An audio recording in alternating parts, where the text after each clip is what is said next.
14 जुलाई ठीक 2:35 आज से लगभग एक महीने पहले आंध्र प्रदेश के श्रीहरिकोटा से चंद्रयान-3 करोड़ों भारतीयों की उम्मीदों और सपनों की पोटली बांधकर चांद के दक्षिणी ध्रुव पर उतरने के लिए निकला था। पिछले एक महीने से हर एक भारतीय इस बात का इंतजार कर रहा है कि कब हमारा चंद्रयान-3 चांद पर पहुंचेगा।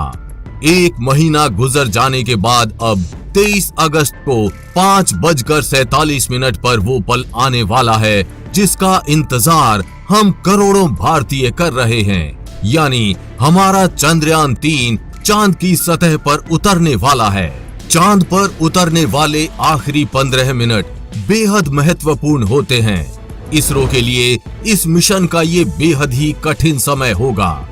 इसरो के प्रमुख चांद पर उतरने की प्रक्रिया की 15 मिनट की अवधि को आतंक के 15 मिनट कह चुके हैं, क्योंकि जब लैंडर को अपने इंजन्स को सही समय और सही ऊंचाई पर फायर करना होता है, सही मात्रा में ईंधन का उपयोग करना होता है, चंद्रमा का सटीक स्कैन करना होता है, चांद की सतह की पहाड़ियों और गड्ढों का सही अनुमान लगाना पड़ता है।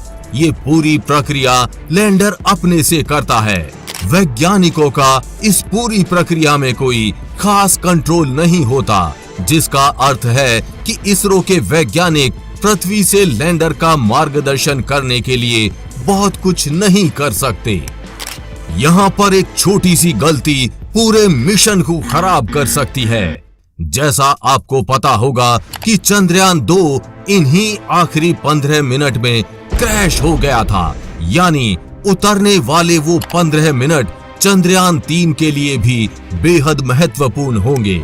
आज इस वीडियो में हम जानेंगे चांद की सतह पर चंद्रयान-3 किस प्रक्रिया का इस्तेमाल करके उतरेगा और इन अंतिम 15 मिनट में क्या क्या होने वाला है।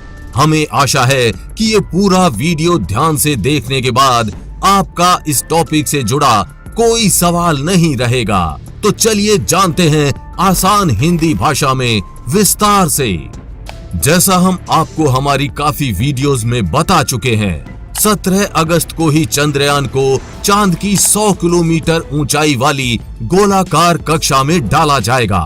17 अगस्त को ही प्रोपल्शन मॉड्यूल और लैंडर मॉड्यूल भी अलग होंगे। अलग होने से पहले दोनों मॉड्यूल चंद्रमा के चारों तरफ 100 गुणा 100 किलोमीटर की दूरी वाले ऑर्बिट में चक्कर लगाएंगे।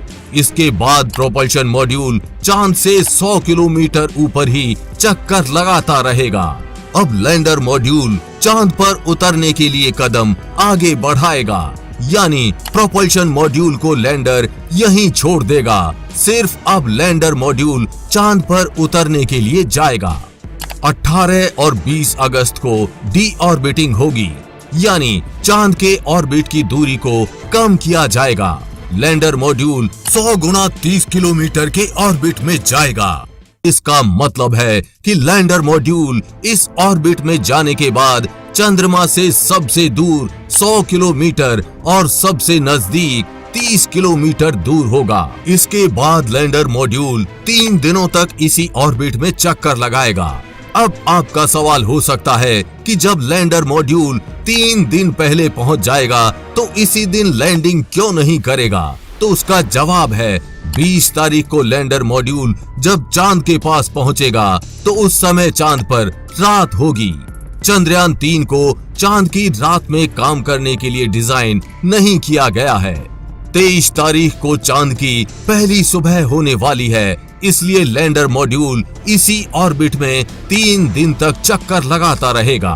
23 अगस्त 2023 को जैसे ही घड़ी में 5:32 होंगे, शुरू होगी सॉफ्ट लैंडिंग की प्रक्रिया। हमारा चंद्रयान-3 चांद पर उतरने के लिए सतह की तरफ बढ़ने लगेगा। चांद पर उतरने की प्रक्रिया को आप पहले संक्षिप्त में इस वीडियो से समझिए, इसके बाद विस्तार से समझेंगे। एल्टीट्यूड 100 किलोमीटर ये लैंडिंग प्रक्रिया का पहला चरण है। यहाँ से चंद्रयान उतरने के लिए चांद की लोअर ऑर्बिट में आएगा। Altitude 30 kilometre.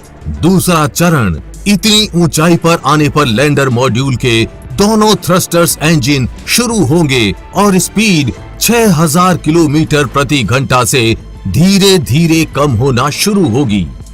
Altitude 100 metre. तीसरा चरण।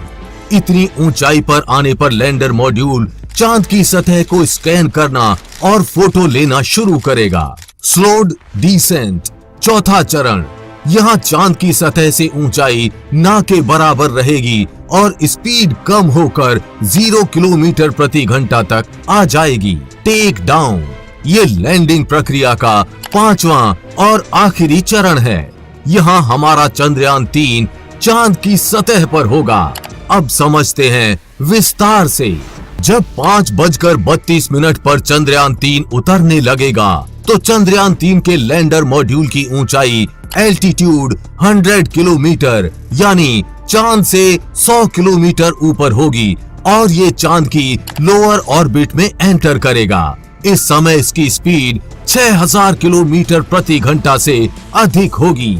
कुछ मिनट बाद ही लैंडर एल्टीट्यूड 30 किलोमीटर पर होगा, यानी इस समय हमारा चंद्रयान 3 का लैंडर मॉड्यूल चांद से सिर्फ 30 किलोमीटर ऊपर होगा।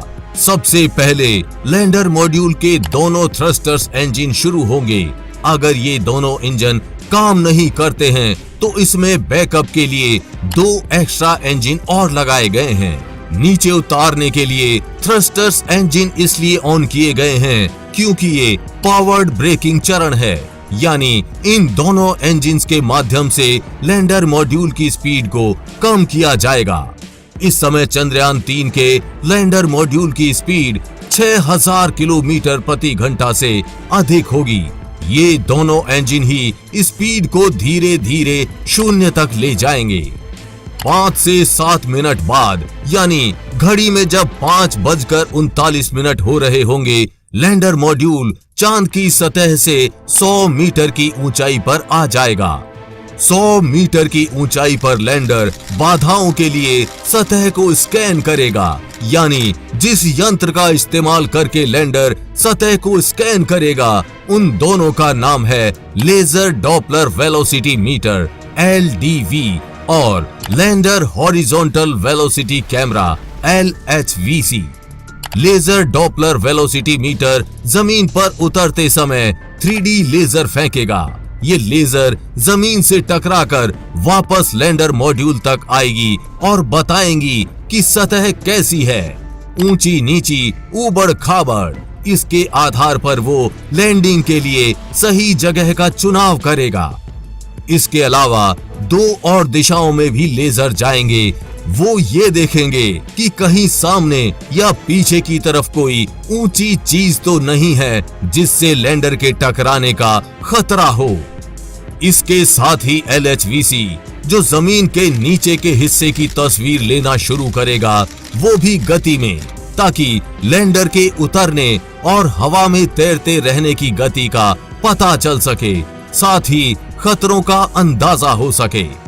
ऑन बोर्ड कंप्यूटर ये तय करेगा कि कौन सा इंजन किस समय कितनी देर के लिए ऑन किया जाएगा, यान किस दिशा में जाएगा।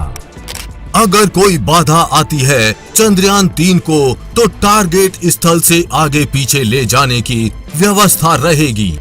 1 किलोमीटर के दायरे में उसकी सुरक्षित लैंडिंग हो सकती है। अगर एक जगह ठीक नहीं है तो दूसरे स्थान पर लैंडिंग हो जाएगी। इस बार चंद्रयान 3 के लैंड करने के लिए 2 स्थान निश्चित किए गए हैं। अगर एक स्थान पर ये नहीं उतर पाता है तो इसको निश्चित किए गए दूसरे स्थान पर उतारा जाएगा। जैसे ही स्थान निश्चित हो जाएगा और इन सब सेंसर्स को सब सही लगता है तो धीमी गति से लैंडर मॉड्यूल उतरना शुरू कर देगा। 1 या 2 किलोमीटर की ऊंचाई पर आने के बाद करीब 15 मीटर प्रति सेकंड की गति से नीचे उतरेगा। टच डाउन तक यानी चांद पर उतरने तक अपने थ्रस्टर्स को फायर करता रहेगा और इस तरह से 5:47 पर हमारा चंद्रयान 3 चांद की सतह पर होगा। अंत में इसी प्रक्रिया से जुड़ी एक जानकारी और जान लीजिए। उतरते वक्त एक और समस्या आ सकती है। वो है चंद्रधूल। जी हाँ, गति में कमी आने के बाद भी चंद्रधूल यानी चांद की सतह से उड़ने वाली धूल की समस्या बनी रहती है। जैसे आपने किसी हेलीकॉप्टर को जमीन पर उतरते हुए देखा होगा, उतरते वक्त उसके चारों तरफ जैसे धूल उड़ने लगती है, वैसे ही लैंडर मॉड्यूल उतरते हुए चांद पर होता है। चांद की सतह को छूते समय लैंडर के थ्रस्टर्स तेज गति से चंद्रमा की धूल को सतह से उड़ा देते हैं। इससे कैमरे का लेंस अस्पष्ट हो सकता है और गलत रीडिंग आ सकती है। चंद्रधूल चंद्रमा की सतह के महीन अपघर्षक कण हैं और आसानी से समझने के लिए आप अमेरिका के मून मिशन अपोलो 15 का ये वीडियो देखिए, कैसे चांद पर उतरते वक्त थ्रस्टर्स ने धूल के एक बादल को उड़ा दिया, जो लैंडिंग समाप्त होने तक कुछ मिनटों के लिए दृष्टि को पूरी तरह से अस्पष्ट कर देता है। चंद्रयान 3 के लिए भी ये समस्या बड़ी समस्या हो सकती है। हम तो बस प्रार्थना करते हैं और आपसे भी प्रार्थना का निवेदन करते हैं कि 23 अगस्त को सब कुछ अच्छा हो और हमारा चंद्रयान 3 चांद की सतह पर सॉफ्ट लैंडिंग कर जाए। चंद्रयान 3 की चांद पर लैंडिंग 23 अगस्त को हम आपको लाइव दिखाएंगे। इसीलिए अभी चैनल को सब्सक्राइब करके बेल नोटिफिकेशन ऑन जरूर कर लें। आपको ये जानकारी कैसी लगी हमें कमेंट बॉक्स में लिखकर जरूर बताएं। वीडियो को लाइक शेयर करना ना भूलें। जल्द ही मिलेंगे ऐसी ही इंफॉर्मेटिव वीडियो के साथ। तब तक के लिए जय हिंद, जय भारत।